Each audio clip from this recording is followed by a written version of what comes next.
Hi everyone, this is Margaret Manning with 60 and Me. All of my life I have been a fairly adventurous traveler. I've loved to go to new places and rush around and see all the sights and, just get the most out of every single minute in a new city or town.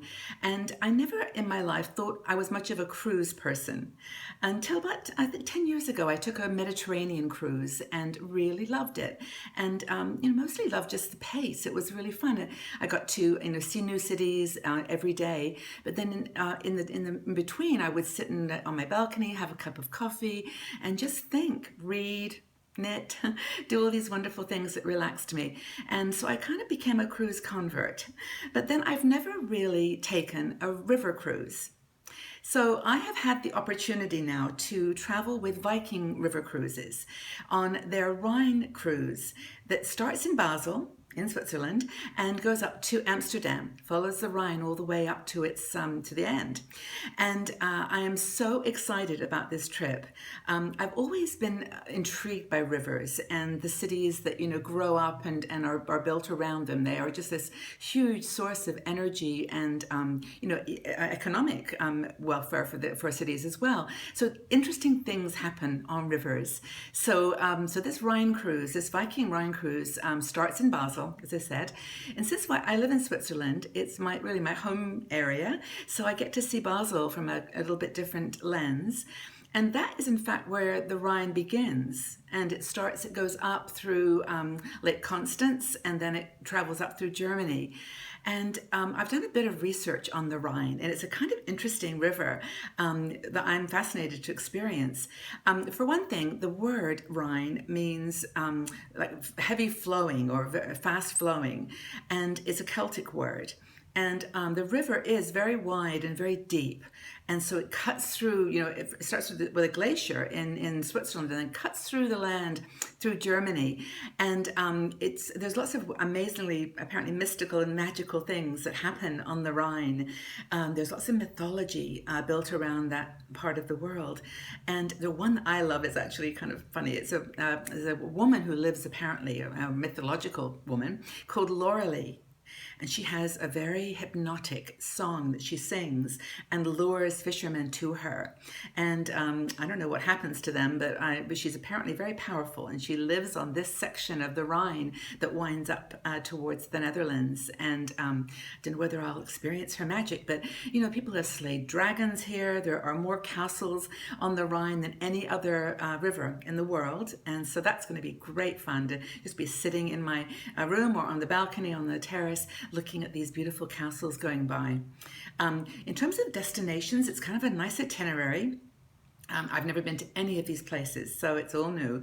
It starts off with, first of all, in Basel, of course, and then it goes up through Breisach, which is apparently where they have a great cuckoo clock factory, big in this part of the world. So we get to stop and look at that and experience that, the first German town.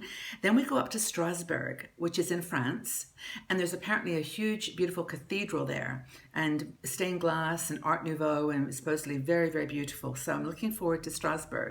Then Heidelberg is the next stop, and there's apparently a big university there and ruins of a castle.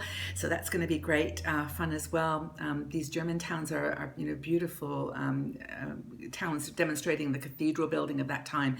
And then we go to Koblenz, where I'm looking at my notes here because I'm not familiar with all of them, but Koblenz is a UNESCO World Heritage Site, which means that there's a lot of very old and ancient structures that the UNESCO feels are worth preserving. And so that'll be a great journey as well.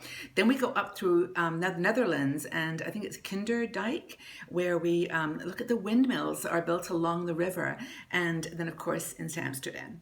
So it's going to be a great, great itinerary. Viking has really put together an amazing journey, and I'm super excited to be part of it. And I think regardless of whether you're a cruise person or not, the way that this combines history and culture and people who live in these cities and towns, it's just going to be a wonderful opportunity. So I know in our community we have some women who live in this area. So if you live near the river and you see the Viking cruise ship going by, just give me a wave, and I'll be thinking about all of you as I'm enjoying this great vacation holiday. And I just also want to, say for you that one of the reasons that I'm doing this trip and that I travel is because I feel that women our age, over 60, really should be out there experiencing the world and, taking as much in as you possibly can. And I know that some people don't want to travel these days and perhaps can't afford to. And I totally understand that. So thank you for just being with me on the journey. I'll be recording videos and blogging to the website, letting you know how I'm doing and what I'm seeing. And I hope that that makes you feel part of this journey and feels, that you have some, just adventure with me. And I really appreciate having you on this journey with me, this Viking river cruise. And thanks for your support and look forward to the little journey notes that I send along the way. And I'd love your feedback and your comments. Thank you so much for being here with me on this great journey. Take care, everyone.